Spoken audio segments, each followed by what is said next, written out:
Capítulo 15. El maestro Giovanni. Ariadne.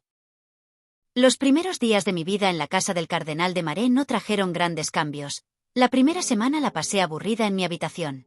Isabela, con su tobillo aún lastimado, no salía de su cuarto, y Arabella permanecía encerrada por el castigo impuesto por mi padre. Yo fui la única que disfrutó de cierta libertad durante esos días. Pasaba mis horas en el jardín, bajo un viejo roble, desde donde podía observar la casa y admirar el castillo a lo lejos. Al atardecer, tenía el privilegio de ver cómo el sol se escondía tras las montañas. En mi vida anterior, nunca me detuve a disfrutar de la naturaleza o del calor del sol, ya que mi única preocupación era hacer la vida de César más cómoda. Decidí entonces que aquellos días serían como unas vacaciones. Con la ausencia de sus hijas, Lucrecia se las ingenió para organizar mis estudios. Aunque me dio una semana libre, sabía que aquello no era un regalo. La conocía demasiado bien. Seguramente pensaba que el tutor de Isabela y Arabella sería un desperdicio en mí, a quien consideraba una iletrada. Por eso, al día siguiente del accidente de Isabela en las escaleras, envió al tutor de vacaciones por un mes, asegurándole el pago. Durante esa semana, Lucrecia aseguró a mi padre que estaba buscando un tutor adecuado para mí, alguien que pudiera enseñarme lo básico en pocos días, lo cual claramente no era cierto. Después de 7 días de libertad, un lunes por la mañana, me encontré atrapada en la biblioteca de la casa, con mi nuevo tutor. Este es el maestro Giovanni, dijo Lucrecia, presentando al hombre. Él te enseñará latín y aritmética. Debes escucharlo con atención. Frente a mí estaba un hombre de unos 30 años, con un aspecto deteriorado. No tenía pinta de profesor, su ropa estaba un poco sucia, y su cabello negro se veía grasoso. Al acercarme, percibí un olor a alcohol, lo que me hizo dudar si realmente era un maestro o solo un charlatán. «Disculpa, madre», dije con actitud sumisa. Me gustaría conocer el apellido de mi maestro para poder dirigirme a él de manera formal y respetuosa. No digas tonterías y simplemente estudia, gritó Lucrecia, molesta. Si te digo que se llama Giovanni, es porque ese es su nombre. ¿Por qué quieres complicar más las cosas? Su respuesta solo aumentó mi incertidumbre. ¿Por qué se había alterado tanto por una pregunta tan insignificante? Aquel hombre era realmente extraño, sobre todo su falsa sonrisa, que nunca desaparecía de su rostro, ni siquiera cuando Lucrecia le pidió que lo llamara solo por su nombre. Él simplemente asintió, sin mostrar disgusto. Pues Giovanni huele a pescado, pensé resignada. Ese hombre no me inspiraba la confianza necesaria para ser mi profesor. De hecho, dudaba que fuera capaz de enseñar a alguien.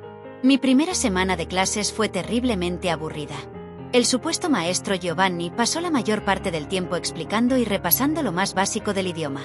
Oficialmente, yo era una chica de granja, así que se esperaba que mis conocimientos fueran casi nulos. No sabía cómo explicar que en mi vida anterior había pasado 8 años preparándome en ciencias, arte, idioma y conversación, todo lo que una dama debía saber. No obstante, aquello no era algo que podía confesar fácilmente, por lo que pasé esa larga semana con Giovanni. Mi mente divagaba en medio de las tediosas clases, pensando en mi futuro. ¿Qué puedo hacer para evitar comprometerme con César y sobrevivir?, me pregunté. Casarme con otro fue lo primero que pensé, pero sabía que mi padre nunca permitiría que me casara con otro hombre. Mi propósito en esta casa era salvar a Isabela de su matrimonio con César. Sin él y su propuesta, nunca hubiera llegado a la capital ni habría sido criada aquí. Podría ganar algo de dinero y huir. También consideré esa opción. Al norte del imperio estaba la joven República de Porto, donde el título importaba menos que el dinero. ¿Pero cómo lo conseguiría? No tenía tierras, y mi padre no me daría ni un penique a menos que fuera necesario. Mientras Giovanni balbuceaba palabras al viento, yo solo podía pensar en mi futuro y en César. Era curioso cómo, a pesar del daño que me había causado, seguía presente en mis pensamientos. Me preguntaba si había una razón verdadera por la cual no pudimos ser felices. Mi mente giraba en torno a la vida dulce que podríamos haber tenido si él me hubiera amado. Habríamos reinado juntos. ¿Y si César lograba amarme en esta vida?, pensé. Pero mi corazón rechazó rotundamente la idea. Ya no era la mujer tonta e ingenua de antes. Ahora, le haría pagar por el error que cometió y por el daño que me causó. Todos aquellos que me habían fallado, César, Isabela, Lucrecia, mi padre, todos ellos recibirían su castigo. Todos pagarán, susurré, aunque no lo suficientemente bajo, ya que Giovanni replicó. Ariadne, Concéntrate. Golpeó la mesa del escritorio con un palo y continuó. Ya que eres estúpida, al menos deberías prestar atención. Aquello colmó mi paciencia. De los dos, el iletrado era él. En mi vida anterior, como prometida del príncipe regente, había escrito varios documentos oficiales en latín. Lo que Giovanni me estaba enseñando era algo que incluso los niños de 5 años sabrían. Irritado, el viejo hombre con nariz de fresa soltó. Dime el significado de autor. La palabra significa fundador o autor, respondí. Frunció el ceño y dijo. Officium. Significa deber. Pude ver cómo Giovanni reprimía su ira al escuchar mis respuestas, rápidas y certeras. Para apaciguar su molestia, pregunté. Maestro Giovanni, ¿debe usarse divitiae como sustantivo femenino? ¿No hay forma de referirse a ello de manera neutral? No digas tonterías. Respondió molesto, sin contestar mi pregunta. Solo tienes que memorizar palabras. ¿Cómo deberías referirte a alguien de manera neutral y despectiva? Fatuous. El tonto maestro Giovanni y su regla de solo memorizar palabras no funcionarían en el mundo real. La forma correcta es divitiae, para referirse a riquezas en general, pero también podemos usar divitiis, según el contexto y la gramática que queramos dar a la oración. Sin duda, esta clase era inútil. Maestro Giovanni, ¿continuará enseñando a mis hermanas el próximo mes, cuando Isabela se recupere y Arabella termine su castigo? Pregunté al hombre, distrayéndolo de la clase. El hombre parecía sorprendido por mi pregunta y respondió. Solo enseñaré durante este mes. Al final, tomaré todo el dinero que gane y me divertiré en la ciudad antes de regresar a mi hogar. ¿No es de aquí? Pregunté, fingiendo ingenuidad. Era evidente que Giovanni tenía un leve acento sureño. Parece que está ganando mucho, respondí, esta vez con genuina curiosidad. Me interesaba conocer al hombre que Lucrecia había contratado. Tal vez podría sacar algo bueno de esto. Podría añadir nuestra casa y nombre a su currículo. Así, podría alcanzar una mayor reputación y aumentar sus pagos. No fue un gran comentario, pero aquel tipo se emocionó y comenzó a alardear. Cuando regrese a mi ciudad natal, esto será mi carta de presentación. Y así conseguiré un trabajo estable. Por primera vez me regaló una sonrisa y añadió. Si sales al mundo exterior, quizás consigas un trato favorable. Aunque, viendo cómo eres, me pregunto si conoces bien las costumbres. Hay muchas mujeres como tú en Carampan, cortesanas, que saben cómo ganarse el favor de los poderosos. Podrías ganar mucho allá. Incluso pagaría los 10 ducados que me da tu madre, por tu virtud. Fingí no entender el significado de sus palabras, pero no pude evitar fruncir el ceño ante su jactancia. Como era de esperar, ese no era un gran hombre, noble y honorable. Sus palabras solo demostraron que su cuna era aún más baja que la mía. El barrio de Carampan era ampliamente conocido en el reino como un lugar de entretenimiento y cortesana, aunque poco conocido por las jóvenes de la nobleza, era el término dado a las prostitutas de clase alta. Una noche con una dama de esa reputación costaba unos 10 ducados. Aunque esa cifra no era muy alta, estaba segura de que a un tipo como él ni siquiera se le pagaría eso por sus servicios de docente, ¿o acaso Lucrecia ocultaba algo más? Maestro Giovanni, usted es realmente asombroso y generoso, respondí, fingiendo no haber entendido la gravedad de sus palabras. Durante el resto de la clase, aquel hombre continuó parloteando sobre su futura grandeza ante mi falsa mirada de inocente respeto. Si alguien más lo hubiera escuchado, seguramente lo criticaría por ser tan pretencioso. Durante esa semana, las cenas no habían sido tan opresivas. Había cenado sola en mi habitación, en silencio, con un libro de cuentos infantiles que había encontrado abandonado en uno de los cajones. Lucrecia justificaba mi aislamiento diciendo que el cardenal estaba ocupado, pero después de la afrenta de Giovanni, mi padre decidió enviar a Maleta a mis aposentos, informándome que esa noche el cardenal de Maré cenaría con su hija bastarda. Lucrecia alegó sentirse mal y optó por cenar en su alcoba, lo que me dio la oportunidad perfecta para desenmascarar al falso maestro ante mi padre. Padre, quería agradecerle por el gran maestro que me ha dado, dije, rompiendo el silencio. ¿Te está yendo bien en tus estudios? Respondió con frialdad. Sí, padre. Ya he aprendido una frase en latín. Respondí con una sonrisa amplia mientras comenzaba mi actuación. Ego habeo, per pax universalis. El ceño de mi padre se frunció. Esta es una frase en latín que me enseñó el maestro. Me pidió que la memorizara. ¿Verdad que lo hice bien, padre? Pregunté con fingida inocencia. El ceño de mi padre se frunció aún más. ¿Quién es el iletrado que te enseña un latín tan mediocre? ¿Estás segura de que lo memorizaste correctamente? Por supuesto, padre.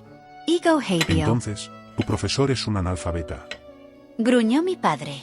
No, alcé la voz, esforzándome por sonar convincente en mi aparente ignorancia. El maestro Giovanni es una persona de renombre. Me ha dicho que mi madre le paga 10 ducados por sus enseñanzas. ¿Qué? ¿En un año? Preguntó mi padre, dejando su comida a un lado. Lo dudo. Mi maestro mencionó que solo me dará clases durante este mes. Dije con tristeza. Dice que regresará al sur el próximo mes. ¿Cómo dijiste que se llama? Se llama Giovanni, pero desconozco su apellido. La frase que Giovanni me había enseñado estaba plagada de errores.